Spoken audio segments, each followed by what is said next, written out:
All right, welcome back to Problem Solver Politics. I am your host, Cardin Ellis, with Cody the Oracle. Hey, everybody. And today we're going to be talking a little bit about Biden, and he's been very vocal over the past 6 to 8 months about wanting to choose a female for VP. But it looks like this claim has gone from being just some kind of obscure talking point in a bunch of debates to being really what people are talking about in his candidacy right now. And a lot of people actually inquiring, well, who? Okay, so we've actually caught up with Joe Biden. Now we actually know where he is, and he's done that infamous live stream from his home in Delaware. So we know that he is indeed alive and kicking. And Cody, was really funny. You said that he's kind of like a new Ruth Bader Ginsburg of the 2020 election cycle. It's like a Biden watch. If it's like a week and it's like we haven't, and we also Biden's running for president, right? Where it's like, why haven't I seen him in public? Did you see when Joe Biden said he's like, well, is there like a way that I could like communicate with people? Like, no, Biden, no. It's 1946. You guys, if you can't get on the radio like Churchill. I guess that 44 when Churchill was on the radio. Yeah. I don't know. What was the Battle of Britain or whatever? You know what I mean? It is interesting. Yeah. So don't worry, Biden. Lindsey Sterling's doing violin concertos on Facebook Live. You could probably just, bust out your phone and do the same. But anyway, so we've actually caught up with him. We know where he is. And there's been a lot of inquiry into who he would indeed choose. Okay. As vice president. As vice president. And also he infamously has consulted with one Barack Obama. Infamously. I shouldn't say infamously. Yes, he is. He's consulted with Barack Obama on this. And apparently he hasn't revealed exactly what names he's throwing around, but he has mentioned that there is 6 people he's going to consider, and they're going to begin background checking and vetting these people, so there's no, quote, snafus. By the way, Cody, I thought that was really funny. Well, also, hold on. Why is he so thoroughly vetting his VPs? That's the part of the story that's really interesting to me as well. Why is he so thoroughly doing this? I would assume it's very normal. Take it to Biden's own words. A little bit, but I want to show you what Biden actually had to say about this. I'm sorry, it's really interesting you brought this up. So Joe Biden was addressing donors on a fundraising call in Georgia. And this is... Dude, this quote's insane to me. How was he the nominee? Quote from Joe Biden. The most important thing, and I've actually talked to Barack about this, the most important thing is that there has to be someone who the day after they're picked is prepared to be president of the United States of America if something happened. Now, that's one of those things where you're like, well, yes, that's kind of the definition of VP. You're just second in line. However, what's different with Joe Biden is that he's been going on for a while, and do they have it here as well? He's been telling people for, God, we can go back, 3 months, 4 months? Yeah. Him telling people, look, I'm not going to be a 2-term president. I'm not going to be around forever. Like, whoever I tab as VP, very good chance they're in that office for like a year or two. And it's like, gee, excuse me? Maybe you shouldn't be running for president, right? But I have to pick someone, and this is another quote, I have to pick someone if, God forbid, tomorrow, if I contracted what my son had or something like that the person is ready on day 1 to be president of the United States. Day 1? Brutal. This dude isn't planning to make it to inauguration, man. It's insane. I can't believe this. It's also one of the reasons why, like I said, obviously your VP you want to vet, but Joe Biden's looking at his VP as the person who finishes his first term out, and that's crazy. That's what I'm reading it as. They have to be ready on day 1. I also do love the kind of because no offense, Joe. I think the good news for Joe Biden is at his age, I doubt he's gonna just randomly catch cancer. It'll probably be something else. He's actually Joe Biden, by the way, is a tank, man. This guy has survived. So there's been he's had 2 or 3 surgeries. The doctors are like, he's not gonna make, and he did. He's shout out to Joe Biden for hanging in here. But it is crazy to see him just so openly. And a lot of people, when they get older and they're kind of, facing mortality in their older age, they will kind of talk a little bit. I don't want to say flippantly, but almost kind of like, I could die in a year or two. That's a reality. But it's weird seeing them do that while they're campaigning to be president of the United States, right? Yeah. It's not that crazy to see someone who's just up there who's, he's had one of his son tragically died. He's had multiple surgeries. He could have died. He's probably like, look, man, I've seen death. I've faced it. But to hear that coming so off the cuff and casually from someone who's supposed to be the leader of the country, vote for me is kind of like a vote for Elizabeth Warren or Amy Klobuchar, because we're probably going to tag team the presidency here, because I don't think I'm going all 4 years. That's a crazy stance that seems to be for Biden's giving. Yeah, and it's really interesting that this is a kind of candidacy that could only exist under, with Donald Trump as the opponent, because the data that's come out, we're going to dive into the Los Angeles Times article here in a second, but the data that has come out shows that really truly just beating Donald Trump as the opposition party is the number one issue by a long shot amongst all of these Democrats that get polled. And it looks like the electability argument that Joe Biden put forth 6 months ago is really what has carried him across the finish line. Okay, it's what made Clyburn endorse him and really made him sweep all of those states. That endorsement basically won the nomination. Exactly. What Oprah did for Barack Obama, you know what I'm saying? What Oprah did for just politically, that Clyburn endorsement. I mean, it's Joe Biden won states he never ran an ad in and never campaigned in by like 30 points on the back of that endorsement. Like people like Biden too, but I'm just saying that was a very influential politician in that region of the world, of the country, to throw his weight behind Joe Biden. And I mean, just read the articles after Nevada and read the articles after South Carolina of how much things flipped once that came into play. Yeah, no, exactly. I mean, literally, I think it was Chris Rock who said that Barack Obama didn't give Oprah a job. Oprah gave Barack Obama a job. I mean, for the rest, if Joe Biden were to win, like beyond Christmas cards to Clyburn, you know what I'm saying? Oh no, I mean, it's key endorsement. You need him. Yeah. So anyway, basically, in the Los Angeles Times article, what's really interesting is they decide, hey, we want to dive in to see who these people are. Okay, so Joe Biden has famously consulted with Barack Obama about saying, I want to hire a female as VP. And he's been saying that long enough, but because there were so many other females in the race and the question of actually making it to the nomination was at the forefront, nobody actually asked, well, who's it going to be? And I said in our podcast about 2 or 3 weeks ago, I said, just like Donald Trump made a very wise strategic move in releasing the list of conservative judges he would appoint to the Supreme Court that made the base really dive in and look at it and gave him a lot of positive press coverage. I said, I think it would be strategically and very smart for Joe Biden to release a list of names of the women he's considering, perhaps in a binder of sorts. No, I'm just kidding. But I thought that releasing the names of the people he's considering would be very smart to do. But he did say, we're not releasing any names. We're background checking them because we don't want any snafus, which, by the way, the choice of the word snafu, I love. It's like right next to malarkey and his no malarkey tour. It's like his no snafu vice president. So anyway, he's going to be actually backgrounding these people. But there's been some pretty interesting speculation, and most politicos know who the top 6 female Democrats in the party are. Spoiler alert, it is not Tulsi Gabbard. So anyway, I thought it'd be interesting if we could switch over to the LA Times article, Cody. I thought we could go over some of these interesting names. Now, being the LA Times, of course, they want the hometown hero.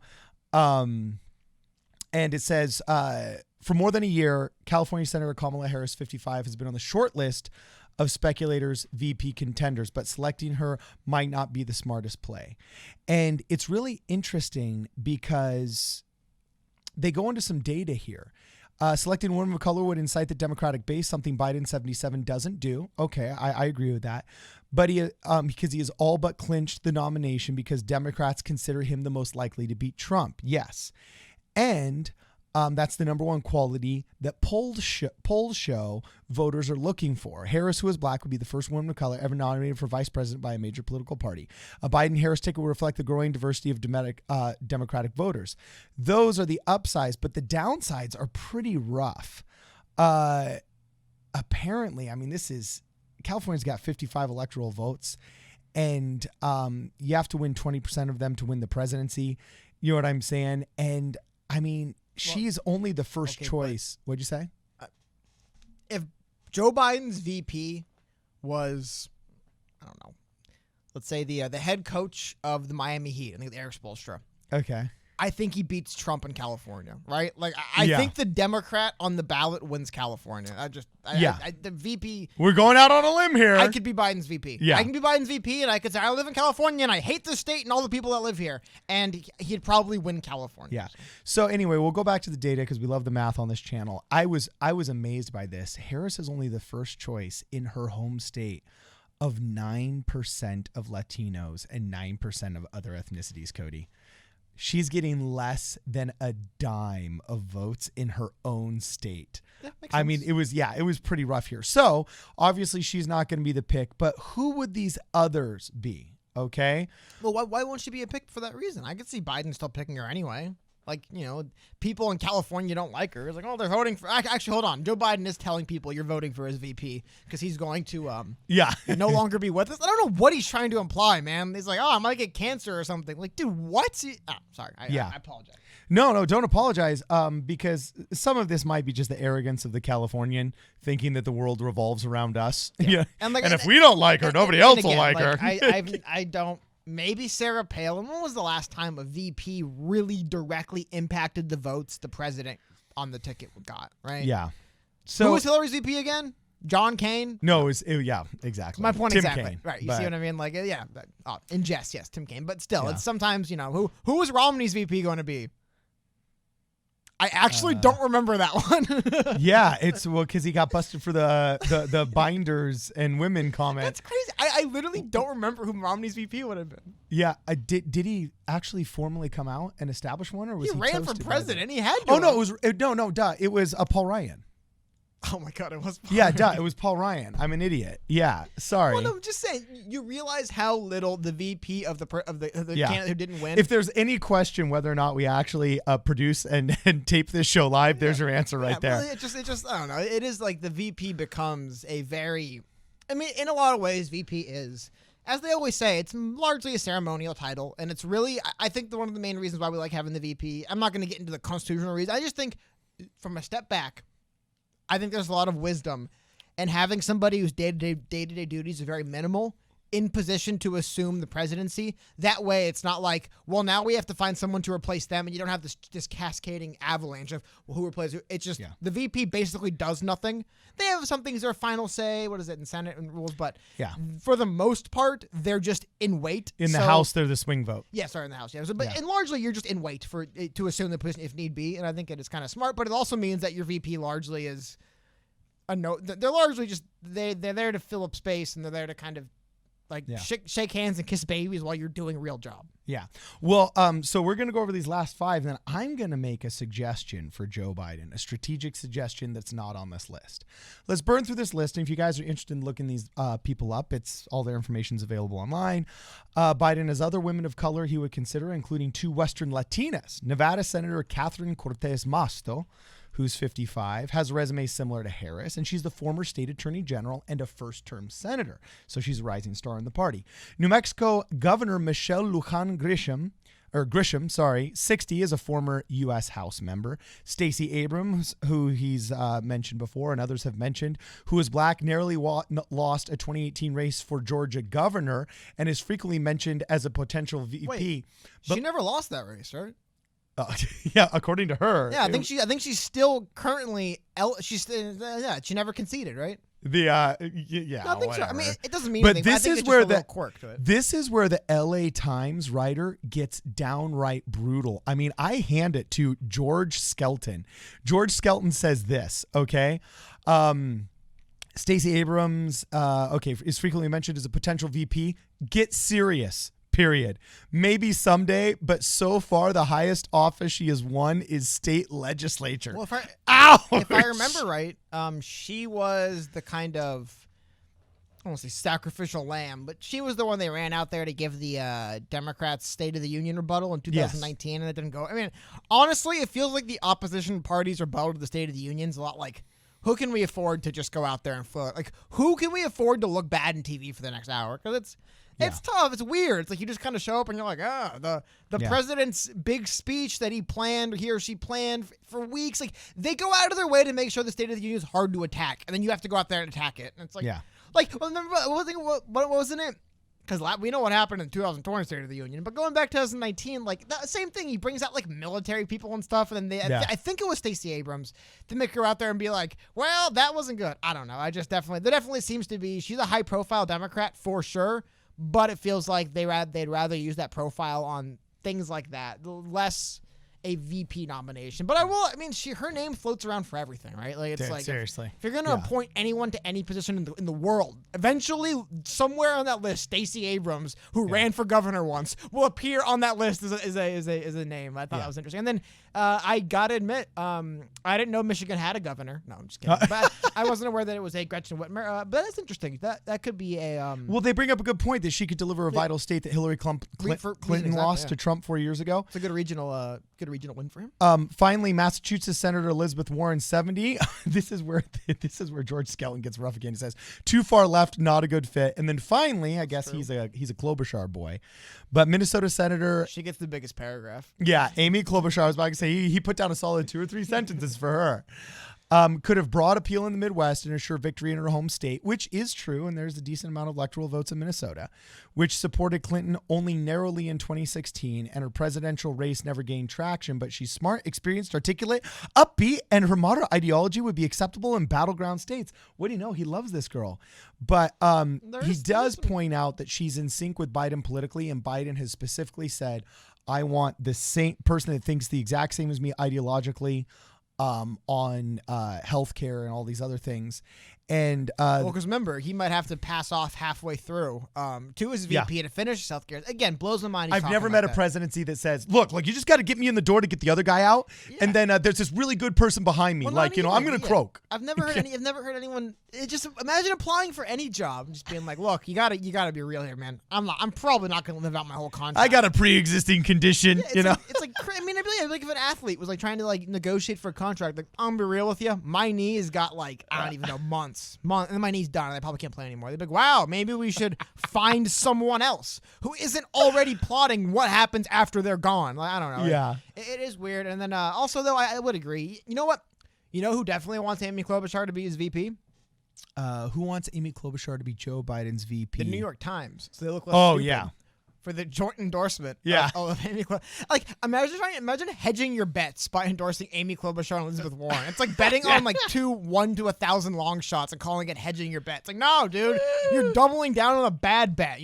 Hedging your bets would be like, we're gonna endorse Biden and Klobuchar. Biden, he's probably gonna win, and then Klobuchar, in case it is an upset, we have Klobuchar there as well. But I don't know, to say Warren and. By the way, here's what I think. I do believe. Correct me if I'm wrong.